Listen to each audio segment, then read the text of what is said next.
Culture. Good morning, everyone, and welcome to the Justice Subcommittee on Policing. This is our 10th meeting of 2020, and we have no apologies.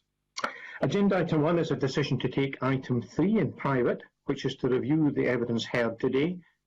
Are we all agreed? We are all agreed. Thank you very much indeed. Agenda item 2, our main item of business, is an evidence session on the impact on policing in Scotland of the United Kingdom's withdrawal from the European Union. I refer members to paper 1, which is a note by the clerk, and paper 2, which is a private paper. And I welcome our witnesses to the meeting: Deputy Chief Constable Will Kerr, Local Policing, and Detective Chief Superintendent Patrick Campbell, Specialist Crime Division, Police Scotland. And I invite the Deputy Chief Constable Kerr to make some brief opening remarks, please. Thank you, Convener, and good morning to you and the members of the committee. Can I start by first of all just thanking the committee for the opportunity to appear in front of you again today and give evidence in this important matter, and to state from the outset that Police Scotland welcomes the scrutiny of our preparations for the UK's exit from the European Union. I started my evidence on the 1st of October last year in 2019 by saying that there were still a number of unknowns in this space, and that those unknowns made us rather institutionally uncomfortable. As far as some of the detail is concerned, that still remains the case, but obviously the context has changed significantly with COVID-19 over the last 7 months, and the issue about concurrency, which I'll come to in a moment, has become increasingly important to us. I don't intend, Convener, of course, to rehearse all the detail of the submission that Police Scotland submitted to the committee. Our planning still is taking place on 2 fronts. First of all, around the Brexit delivery team that's dealing with both wider across the United Kingdom and with international partners, dealing with the loss and the contingency measures for the loss of the Justice and Home Affairs measures. And secondly, the contingency planning team, which is dealing with civil contingencies and a relationship with partners in that respect. Some basic points of context which hopefully will help the committee in the questions this morning. We're in as good a place as we can be in Scotland on both. Our relationships are very good with partners. We have retained the seconded or an embedded detective inspector both within Interpol at Lyon and with Europol in The Hague. Our civic infrastructure, as I said the last time I gave evidence to the committee, is as good in Scotland as anywhere I've experienced. I would say slightly better than anywhere I've experienced anywhere else in these islands, both in terms of our structures, our civil contingencies preparation, our testing and exercising regime in Scotland, and the benefits of a single national service here in terms of our capacity and resilience and flexibility have significantly added to our ability to be able to prepare in this space. But irrespective of what the replacements are, hopefully there will be replacements for some of the Justice and Home Affairs measures. They will remain in respect of some important measures, slower, less effective and more bureaucratic than what we had before. I think it's very important, but honest bit of context from the outset. One important caveat: we talked about the last time the reasonable worst case scenarios, which were under what was called Yellowhammer, now referred to as D20. A reasonable worst case scenario isn't a prediction, of course, it's a set of the worst plausible risks.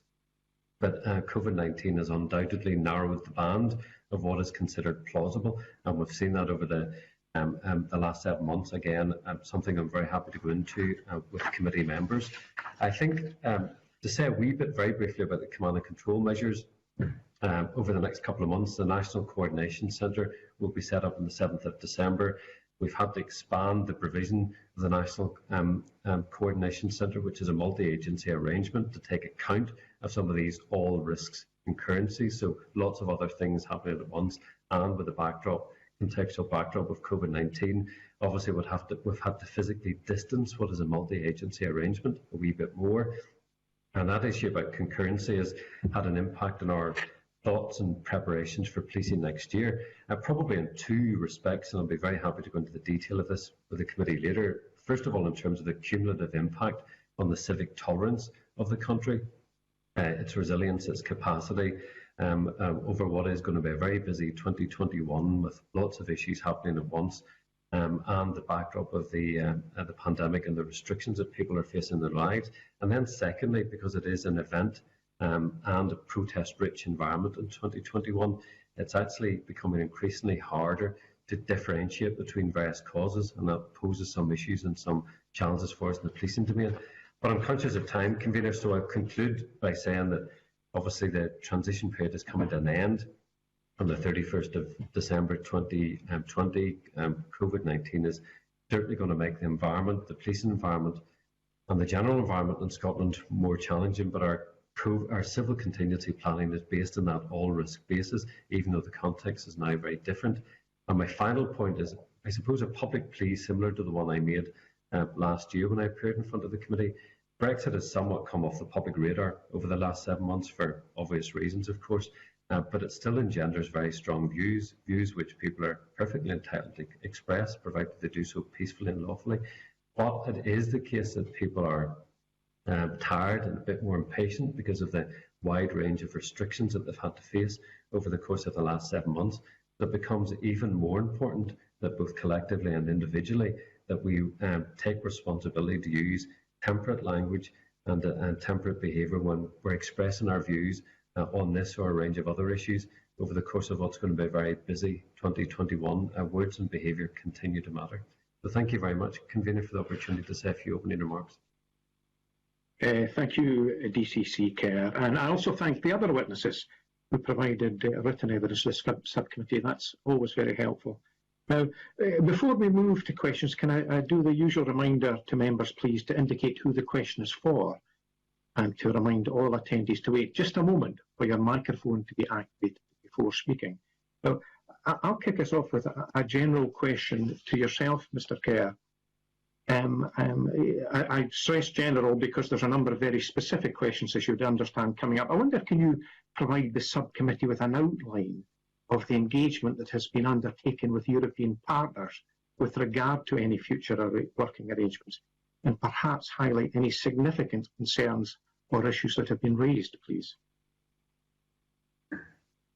Yes, of course, Convener, and with your indulgence, or perhaps ask to take the Chief Superintendent, Pat Campbell, to come in with a few details of flavour and a few practical illustrations that might help the committee.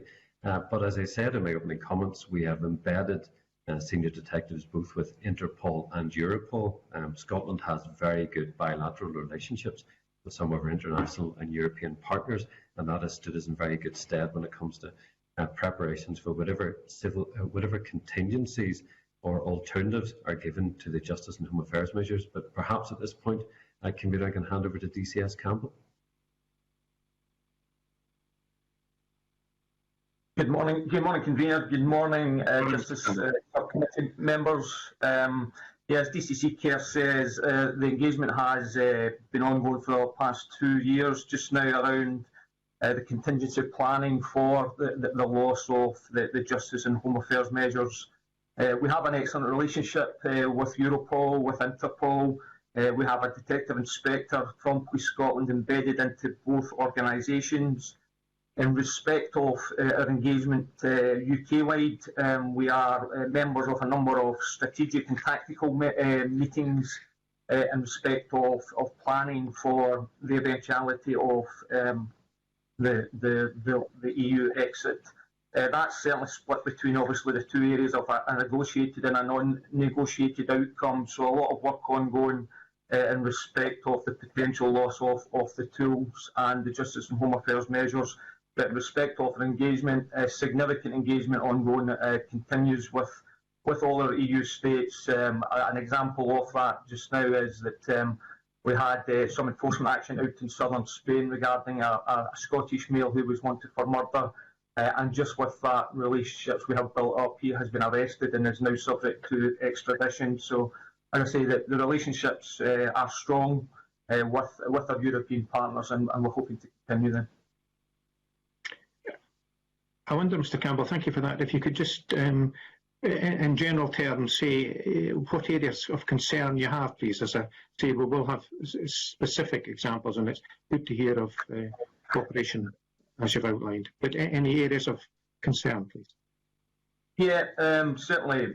What we have is that the 36 justice and home affairs measures that we're considering just now from a UK perspective. So we've reduced that down to the 10 priority areas, and it comes no surprise some of the areas that we are looking at contingency planning around is areas such as the loss of the European arrest warrant, which is really significant.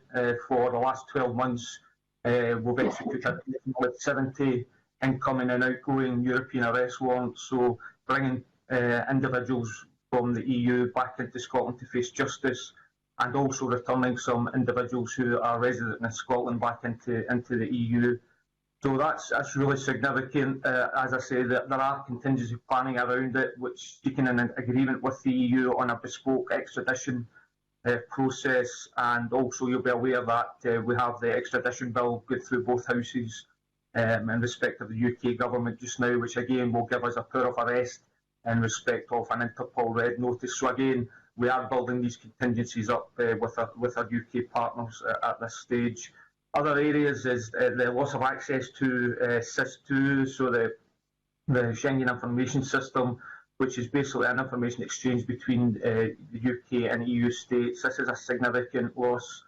Again, we are looking at the contingency planning around that, making better use of Interpol notices and diffusions.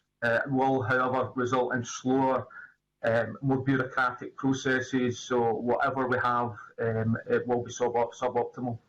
But again, other areas I'll just highlight just now is Eurojust, Europol, as I say, the representative that we have over there about that quick time information exchange, and actually getting enforcement action ongoing in the ground in Europe when we do require that. So, as I say, a lot of work ongoing round about bilaterals as well, just round about engaging with other EU states at this time through the UK framework, and looking at what is the possibility of the contingency planning and the best options moving forward.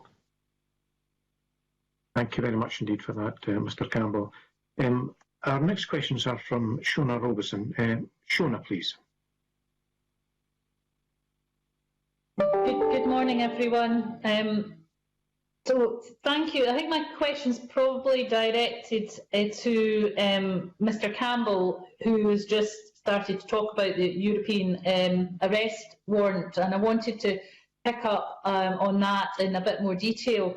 You described the arrangements that you're trying to put in place as suboptimal, and it would be helpful just to hear a little bit more detail around the bespoke extradition process that you're working on, how that will be suboptimal compared to the European arrest warrant that's in place at the moment, and in broad terms, if you can just say what will be missing from the European arrest warrant process in anything that replaces it. That'd be helpful. Thank you. Yeah, no problem at all. So basically what we are moving towards is that there are contingency plans in place already around the loss of the European arrest warrant and reverting to the Council of Europe 1957 Convention in respect of that more slower, more bureaucratic process for extraditing individuals back into the UK. So I think the point you make, what is the difference? The difference will be even going through the process of the extradition bill just now, which will give us a power of arrest. However, we are likely to see longer, slower, more bureaucratic extradition processes as we enter 2021. Thank you for that. I mean, and to be blunt, I mean, in terms of what that means for criminal justice and processes, does that mean that you are less likely to be able to quickly arrest people, as we know has been done very, very speedily? And there's some examples over the last few months, couple of years, where there have been some very, very quick arrests. Are you saying that under new arrangements that would be less likely to happen? Do we know have you worked out what the average may be under any new arrangements in terms of timescales for arrests? Have you got into that granular detail yet? Not in that detail at this particular stage. Obviously, the negotiations are ongoing around this, and as I say, this bespoke extradition process hopefully will fill the gap that we will lose with the European arrest warrant. But an example of timescales, so the person I mentioned earlier arrested for murder was arrested on the 3rd of October, and we're now returning him to Scotland on the 11th of November. So within 4 or 5 weeks, we have an individual arrested in southern Spain, and thereafter we can bring him back to face justice in Scotland just now. So that's likely to extend that timescale as we move towards this more bespoke model. But again, it's really difficult to work out at this stage, as negotiations are still ongoing, what the likely impact will be regarding timescales. I think what would be helpful is, as you work through that granular detail of what timescales look like in comparison to the European arrest warrant timescales, it would be helpful if you could furnish the subcommittee with some of that information as you work on it over the next few months, if that would be okay. Yeah, absolutely no issues with that. Yeah. Thank you. That's fine, convener. Thank you. Okay, thank you, Shona. Our next series of questions are from Rona Mackay. Rona, please. Thank you, convener. Good morning, everyone. Just to follow up really on Shona Robson's last questions, if I could come to Mr. Campbell first. Can you say whether you have concerns about, you talk about the 10 priority areas and the loss of the EAW. Can you say whether you have concerns about the timescale and whether it's going to be, you're going to be able to meet the timescale involved to actually put the alternative arrangements in place?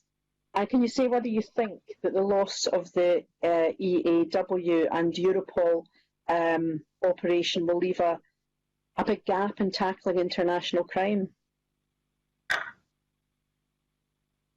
Yeah, in respect of the ongoing work that's in place just now with the UK government and UK law enforcement, the negotiations are ongoing. We're still in the transition period. However, you're quite right what you're saying. The outcome is unclear at this stage, and even at this late stage.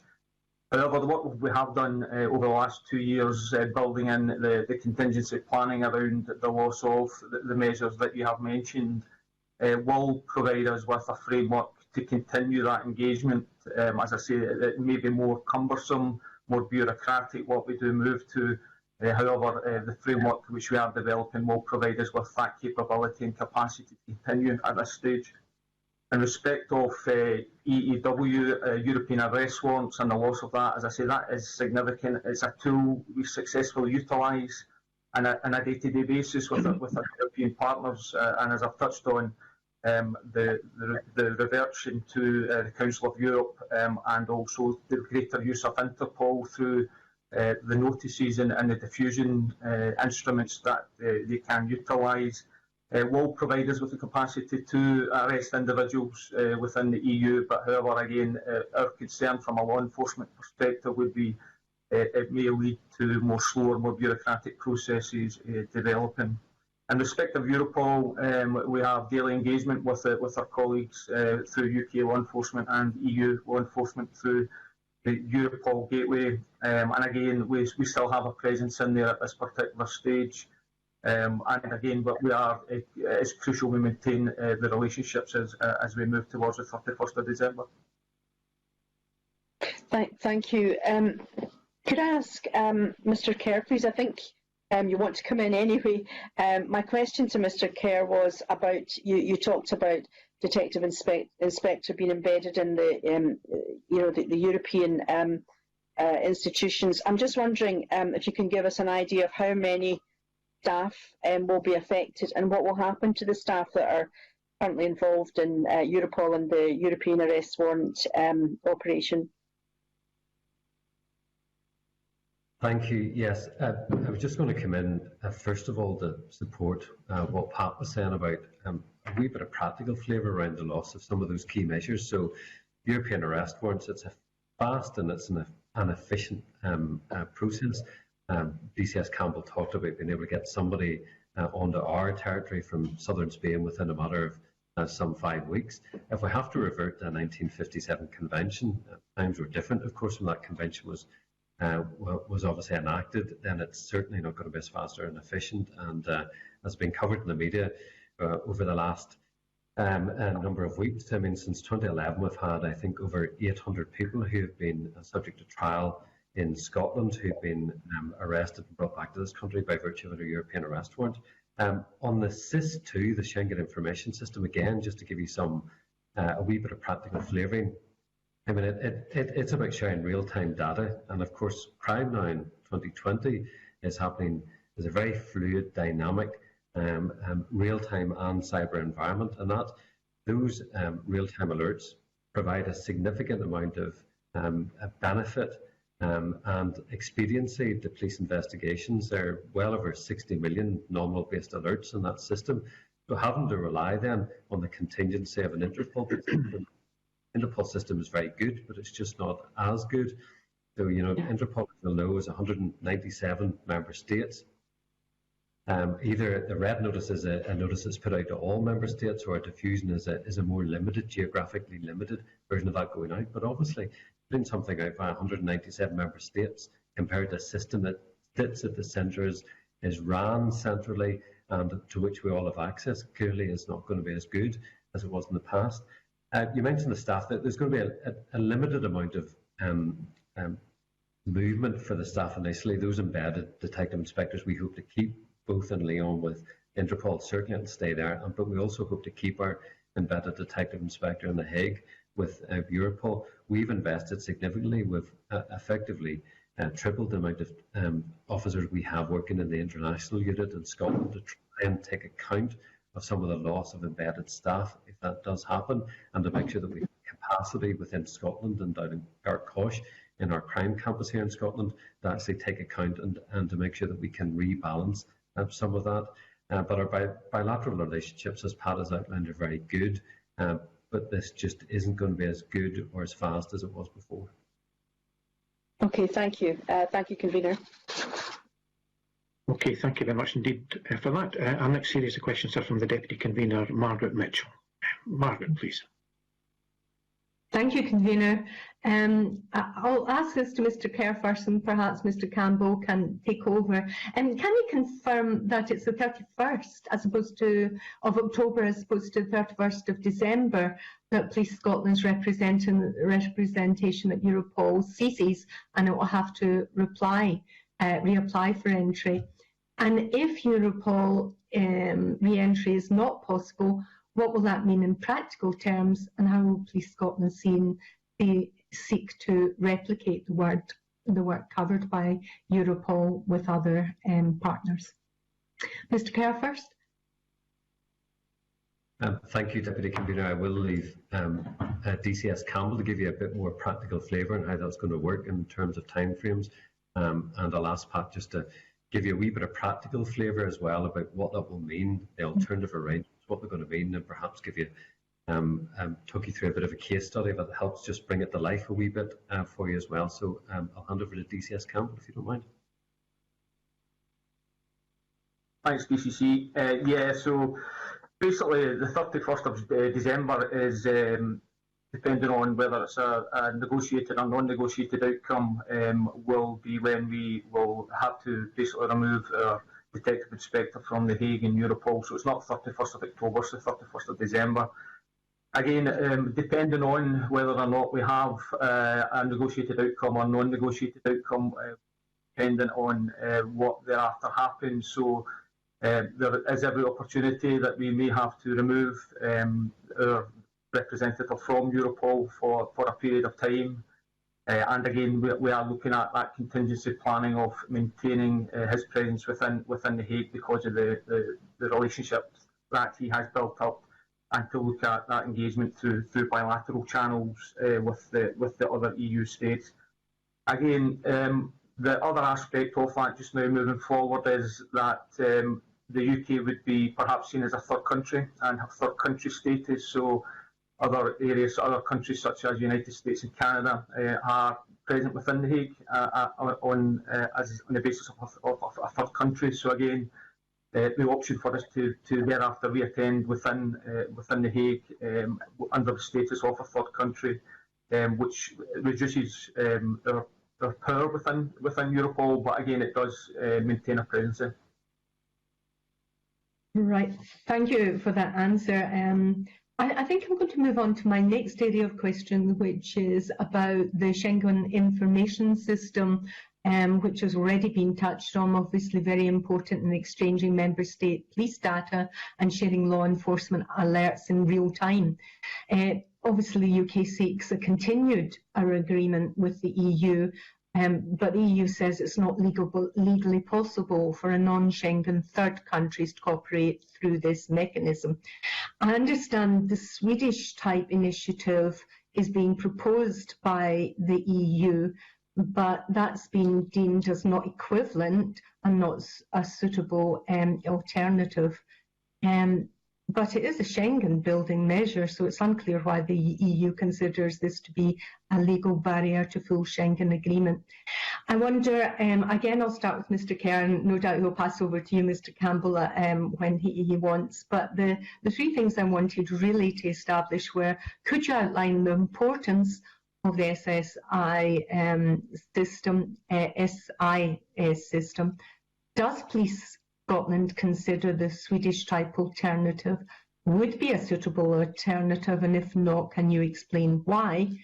And will it be possible for Police Scotland to replicate the advantages of the SIS2 system by other means? Mr. Kerr first, and then Mr. Campbell. Thank you, Deputy Convener. I mean, the whole issue about SIS2, the Schengen Information System, the two relates to the second generation because it has been an iterative development of the process. It's a single system with all the member states' data held on it, all the alerts held on it, and there's a single point of access for us. So it's an expedient, real-time alert system that's massively beneficial to policing. In respect of your three questions, I'll give you the short answer and then I'll hand over to DCS Campbell to give you a more practical flavour. You asked how important it was. It's incredibly important. It's used on a daily basis. It adds benefit to us being able to police Scotland and keep the people of Scotland safe on a daily basis.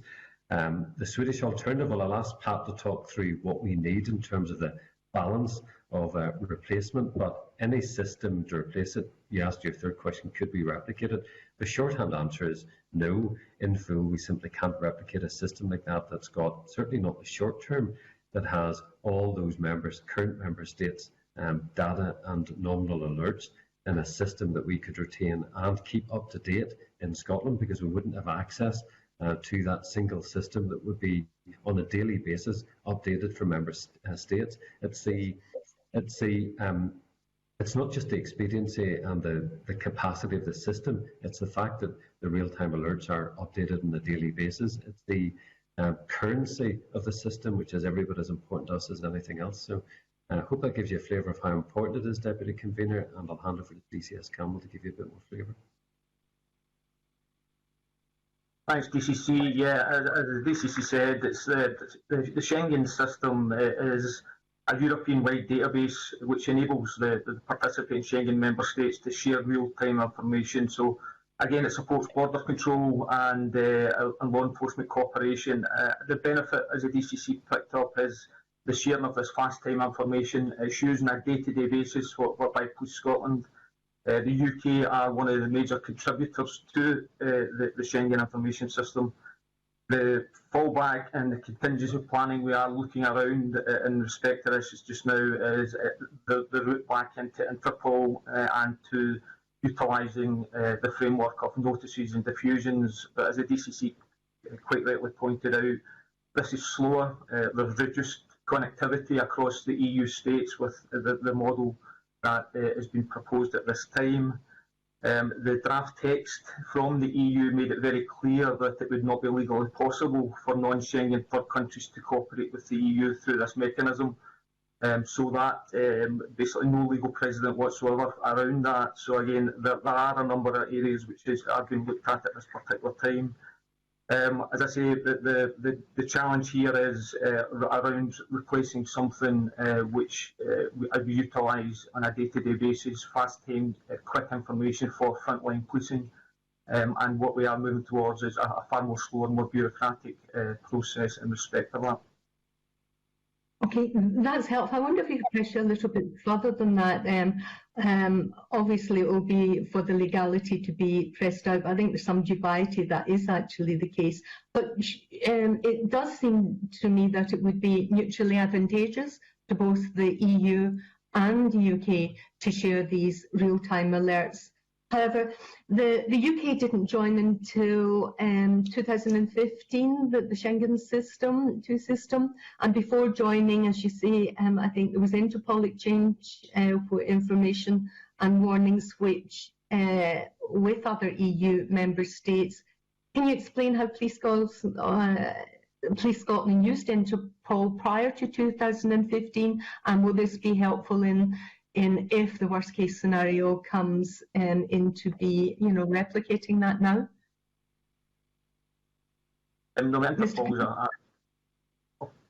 Hi there. Yeah, so Interpol, key law enforcement partner, and has been prior to the Schengen Information System, us UK becoming an integral member of that. So we will continue to use Interpol more now than ever, and that was one of the reasons that Mr Cairn, Force Executive, endorsed the placing of a Police Scotland full-time representative into Interpol in Lyon and France, which has worked really, really well just to build over the past 18 months that relationship with Interpol. We have also moved a number of our alerts, which are valid on the Schengen Information System, through to onto the Interpol network at this stage. So again, that fallback, that contingency planning continues at this stage, just to ensure that the alerts that we have on Schengen are transferred over onto the Interpol network to allow us to have some capability and capacity as we basically head towards 2021. Thank you for that. Okay, thank you. I wonder, a question for yourself, Mr Campbell, about some of the measures that are in place that involve data exchange between European counterparts, such as PRUM, I hope I've pronounced that correctly, for DNA and fingerprints, and for passenger name records. Can you outline, please, how often Police Scotland utilise these measures and how important it will be for continued access to be secured? Yeah.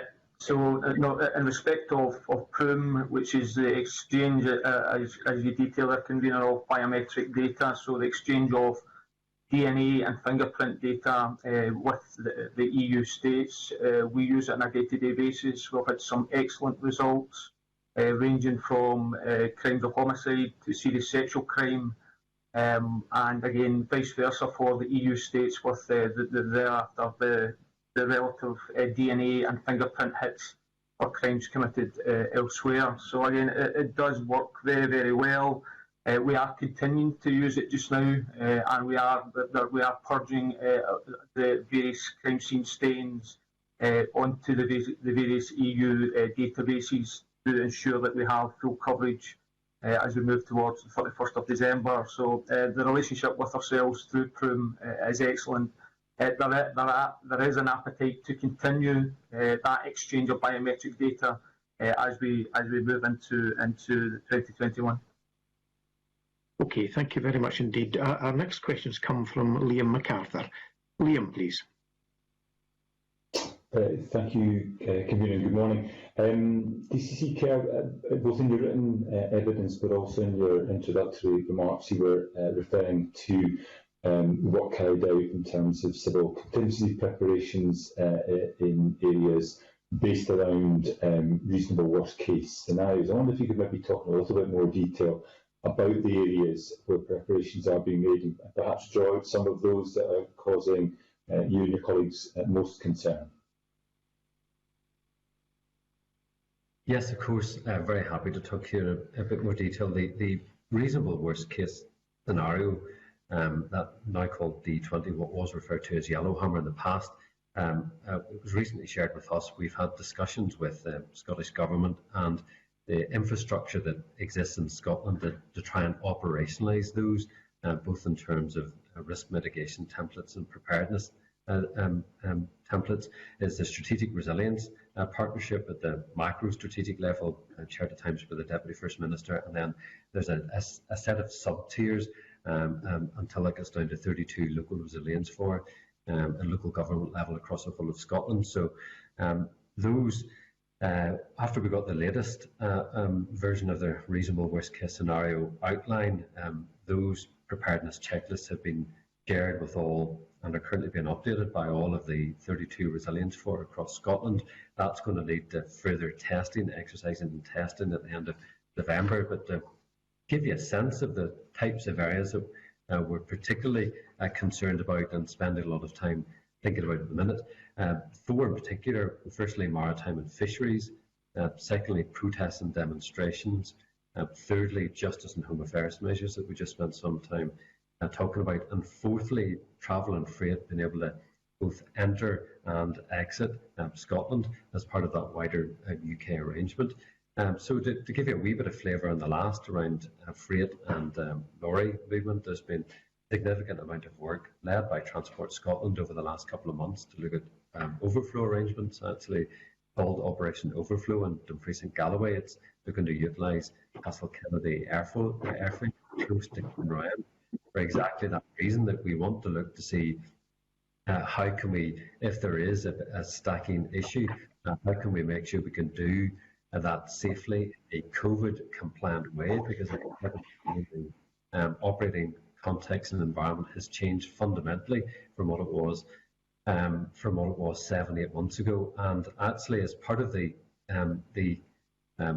arrangements and the SRP subgroup in EU exit, we've also created what's called a concurrency working group, and that concurrency working group is trying to get a sense of how all these pressures and all these challenges might compound if they all happen at the same time. We're hoping they don't for obvious reasons, but as we enter 2021, it's the winter, weather worsens. Hopefully we don't end up with a pandemic flu on top of COVID-19, but next year is going to be very busy anyway, with a whole range of issues, not least the backdrop of constitutional, economic and ongoing operational issues. And all of those things will compound as the year continues. So we're just looking on that all risks basis to see how we can actually minimise the impact of those on the people of Scotland and disruption to Scotland. But inevitably there will be some, particularly if there's non-negotiated outcome at the end or before the 31st of December. That's very helpful. Maybe drill down a little bit in a couple of areas there. You talked about maritime issues. One of the risks or the threats that has been associated with Brexit, particularly a no-deal Brexit, is the issue of illegal fishing. There's been concerns raised around potential for smuggling, illegal immigration, port closures as well, which I think you were perhaps alluding to there in relation to the work around transfer of freight. Could you maybe talk a little bit more about the role specifically that Police Scotland will have in some of those areas, such as illegal fishing, such as smuggling, port closures? Yes, very happy to do so. We talked about this in part the last time I appeared in front of the committee, and I think the term I used at the time was, when it came to how we can police in the broadest sense some of the fishing challenges or fisheries related challenges, we've been trying to match or balance aspiration with reality. And I talked the last time about, and I know certainly the fisheries issue was one of the sticking points in the last meeting of the EU leaders, the meeting that ended on the 15th of October without the deal being signed. That was one of the 3 principal sticking issues. But actually there needs to be a bit of realism as well about what can practically be done offshore, as opposed to what evidence we can gather in the role of police in Scotland onshore. So obviously this relates to activity out with the EEZ, so the European Economic Zone, which is set at 12 nautical miles. But in the middle of the winter, in the middle of the North Sea, I mean, it's unrealistic and impractical for Police Scotland to be thinking about, even in terms of our preparation, looking at practical onboarding of fishing vehicles, 13-14 miles out into the North Sea in the middle of January. That just isn't going to happen realistically. So what we're looking at is contingencies and protocols to gather evidence if there have been breaches, and to make sure that onshore we can actually start to address some of those, and if necessary engage with the Crown to see what offences have been committed, because there'll be a range of those tensions, not just tensions with fishery shipping offshore, either within or out with that 12 nautical mile distinction, or tension amongst in the ports themselves amongst some of the members of the fishing community, both Scotland based and further afield. So it's something we're very cognizant of. We're building up a significant amount of contingency planning around. We've invested more, an additional 60 officers under our Border Policing Command that polices ports and airports across Scotland, just to make sure that we have that additional capacity. That's the first part of your question. The second part of your question talked about obviously serious and organised crime, and we remain concerned in this area, and there is clearly a primacy and a locus for Police Scotland in dealing with the exploitation of our borders, whether it relates to the common travel area or any other exploitation of our borders or ports in relation to serious and organised crime gangs. They have in the past, they continue to try and exploit our borders, whether it's a movement of a range of commodities from drugs to people, increasingly people. It's something that we're building up a significant intelligence profile about, and the intelligence unit that's set up and is associated with Brexit is continuing to work very closely with partners on what the points of vulnerability might be, to try and mitigate those points of vulnerability as much as we possibly can.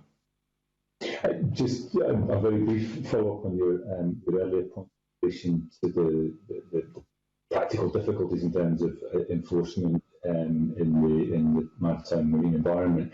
What discussions have you been having with colleagues in Fisheries Protection Marine Scotland about the role that they would play? Because I suppose there is a risk that they get drawn in to these disputes as well, and will face very many of the same difficulties that you outlined that face Police Scotland.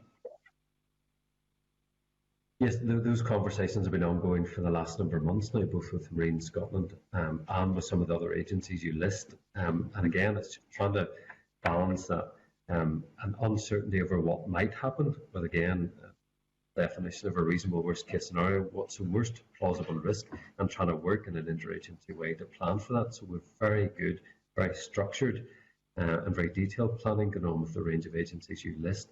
And there is a wee bit of having to suck it and see, frankly, to see exactly what's likely to happen. There'll be a range of variables, including the political tone at the time we end this transition period, and those variables will undoubtedly impact on the behaviour of people involved in this, and that's why I said at the beginning that words and behaviour matter. And there's a responsibility in us all, in whatever sector, whatever role in society we have, to continue to use temperate language so we don't up the tension unnecessarily in those areas where we know we're talking about people's livelihoods. It's very important, but we don't want that tension either offshore or onshore turning into behaviour where we have to officially and formally intervene. Thanks, CCC. Thank you, Convener. Okay, thank you very much indeed for that. Our next questions are from Fulton McGregor. Fulton, please.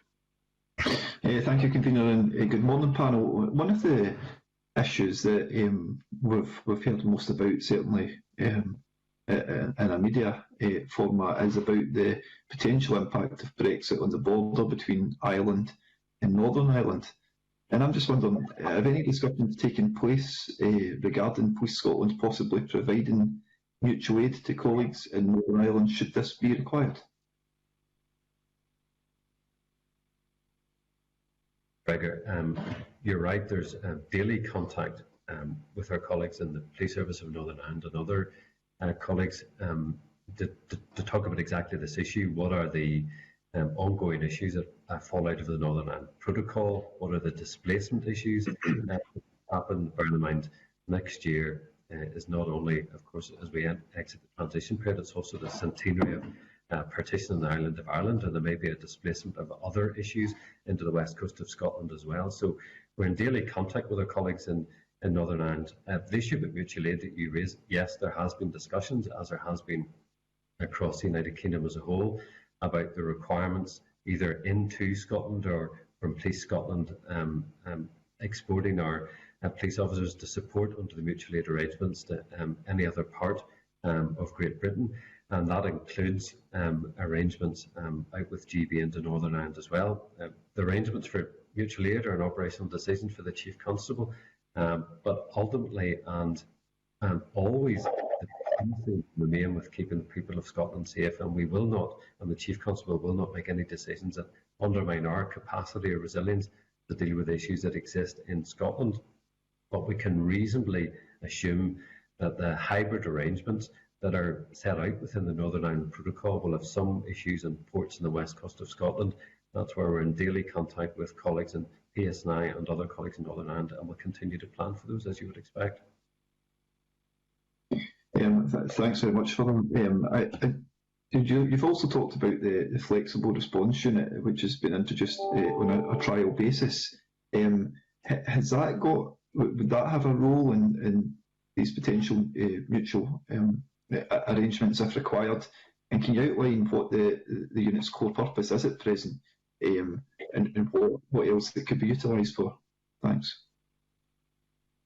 Thank you. Yes, I'll try and give you a bit of flavour around the flexible resource unit, just to answer your questions in the round. So we'd set it up at the beginning of last year and then stood it down again after the first couple of false starts related to the UK's exit from the European Union, and then it was stood up formally again on the 5th of October, or August, I beg your pardon, last year. Since the 5th of August last year, it's been deployed just over 23,600 times.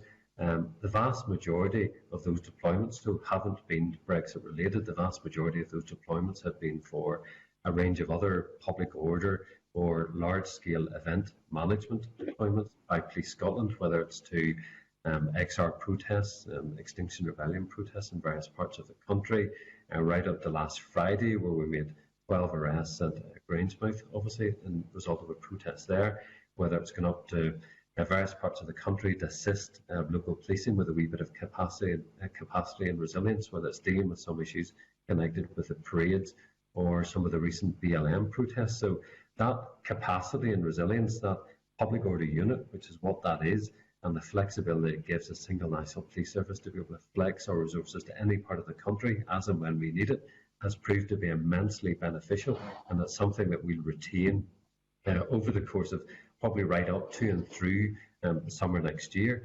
Could some of those officers be deployed in mutual aid elsewhere? Well, they might be, simply because the flexible resource unit includes public order trained officers, and it would have to be public order trained officers who are deployed elsewhere. But that unit started off about 300 officers. We're now, and we are now withdrawing the numbers down, or reducing the numbers down to, it sits about just over 260 at the minute. Our intent over the next 6 weeks is to reduce the numbers down to about 225, simply because whilst they were based in 5 hubs that included every part of the country, we want to return the 50 officers who were abstracted from local and divisional policing in the north of the country back to local policing in the north of the country, because most of the operational deployments for the FRU had been in the central belt, and we didn't think it was either reasonable or fair to continue to abstract those 50 officers from the north to continually be deployed down to the central belt. So that's what's likely to happen over the next 6 weeks. But we have well over 1,000 police officers in Police Scotland who are trained in Northern Ireland related public order tactics, so we can dip into any of those, and it is on a voluntary basis, of course, deployed to Northern Ireland should it become necessary, but hopefully it won't be. Okay, thanks for that, Convener. Thank you. Okay, thank you very much indeed. Next questions are from James Kelly. James, please. Thank you, Convener, and good morning. I just wanted to explore with DCC Care the issue of protests and demonstrations. Obviously, there's a requirement to observe the guidelines around COVID to keep everyone safe, and that's going to be balanced with people's right to express a point of view. I just wonder if I could give an example.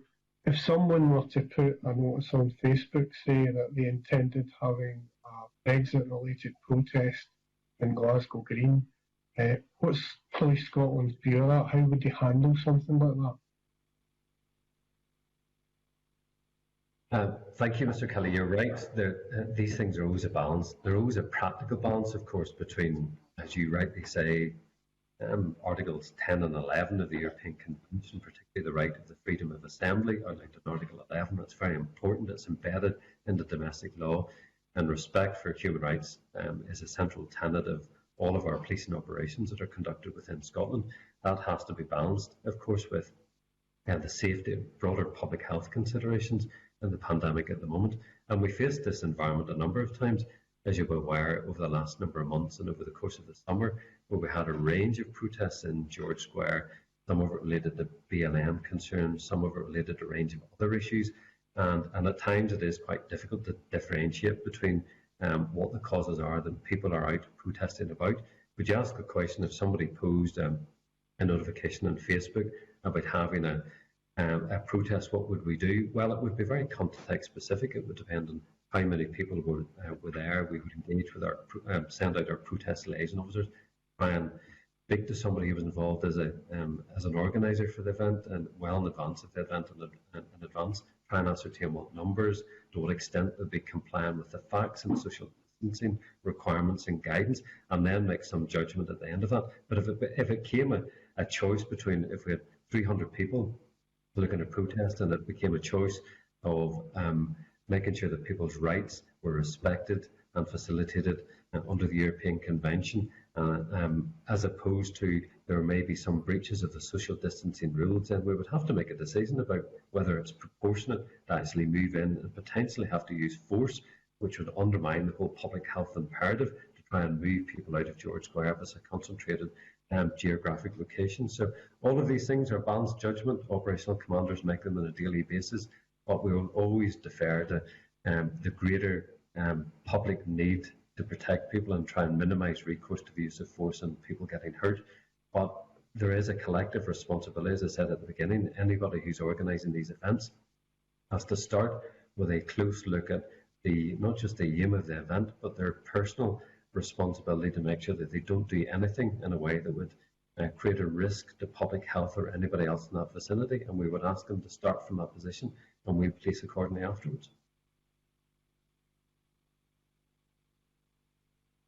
Thank you for that. You referenced the fact that previously been during the course of the summer there'd been protests and demonstrations in Glasgow, but centrally around George Square. You'll be aware I raised some concerns about the policing in relation to one event. I don't want to go back over that. However, can I ask what lessons you've learned from policing of demonstrations and protests during the summer, and how we use those lessons to more effectively police anything that comes up in relation to Brexit? Thank you.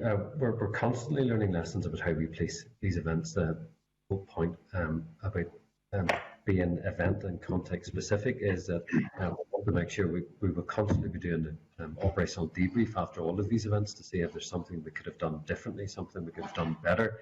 But ultimately, of course, this is about collective responsibility. It's about a responsibility not just in the police service who are responding reactively to the event, but those who are involved in organising or taking place in these events as well. And as I said at the beginning, my opening comments, I mean, 2021 is going to be an event and potentially a protest-rich environment, and it is sometimes quite difficult for the police service to differentiate between, even in George Square, people who are there for different purposes or with different grievances which are perfectly and legally entitled to express their views about, provided they do so peacefully and lawfully. And actually that makes that dynamic quite difficult to separate out 300-400 people who may represent 3, 4, sometimes up to 10 or a dozen different groups who may not necessarily be engaging with the protest liaison officers and the police resources who are out trying to find out why they're there, how long they're going to be there for, what they intend to do, how they intend to do it. And that makes it quite dynamic and fluid policing environment, just makes it sometimes quite a challenge to police. But the central tenet of your question, do we constantly challenge ourselves in terms of learning from individual events? Do we do operational debriefs to see if we could do something differently or better the next time around? That's just a standard part of police operational practice and will continue right into next year. Okay, thanks for that. No further questions, convener. Thank you, James. I've no indications of further questions. If I could maybe just, to Mr. Kerr, ask a question, and that is, I alluded earlier to the evidence that we had received from various quarters, and we're very grateful to it. One such piece of evidence we received on Friday was a letter from the UK Minister of State for Crime and Policing, Kit Malthouse MP. And if I quote from that, Mr. Kerr, please, "In the event that it's not possible to reach an agreement, the UK would no longer use or participate in EU law enforcement and criminal justice tools and mechanisms following the end of the transition period. The UK has well-developed and well-rehearsed plans in place." So my inquiry to you, Mr. Kerr, is were you consulted upon these well-developed and well-rehearsed plans? Indeed, are you cited on these well-developed and well-rehearsed plans, please? One of the questions that was posed to me, convener, the last time I appeared in front of this committee on the 1st of October last year was about the information sharing with Police Scotland, and I think the term I used at the time was that we were more informed than consulted in relation to these events. That position has moved on in the last 12 months in that we are docked into some of the broader UK planning arrangements, but you're asked, were we consulted, or are we fully involved in what those plans are? Those are still plans that are being led by the UK government in London. We have primacy in this respect, and we continue to respond to some of the announcements, including the letter from Mr. Malthouse, in a way that's best for Scotland, because irrespective of what happens, we are constantly asserting the different legal and constitutional arrangements in Scotland, so that whatever is settled at a UK government level has to be translated in a way that's practical and deliverable and reflects those legal and constitutional differences in the country. So it's a long way of saying we are involved, probably not to the extent that we would like to be, but we're constantly reflecting the differences in Scotland and making sure that whatever we do operationally reflects those differences and serves the people of Scotland in the best possible and most practical way. Thank you, Mr. Kerr. That's a politician's answer. I need to press you on this particular issue. This is a letter, like all our evidence, which is available online for anyone to see. Are Police Scotland cited on what we're told are well-developed and well-rehearsed plans? Well, the difficulty, convener, is I'm not sure what plans Mr. Malthouse is referring to, so it's impossible to give a yes or no answer. But whether we're cited on are we cited on well-rehearsed and well-developed plans generally? Probably the more general answer is no than yes. We are docked into the governance architecture that creates those plans. Sometimes we're told at a relatively late stage. But it's impossible for me to give you a straight answer, yes or no, because I'm not quite sure what plans he's referring to. Okay, many thanks indeed, Mr. Kerr, and indeed Mr. Campbell, for your providing the evidence to the subcommittee today. That was very helpful. And that concludes the public part of today's meeting. The next meeting of the subcommittee will be on Monday, 16th November, when we will take evidence from John Scott QC and Professor Susan McVeigh on policing during the coronavirus pandemic. In the meantime, any follow-up scrutiny issues will be dealt with by correspondence, which will be published on our website. As previously agreed, I will now move the meeting into private session. Thank you.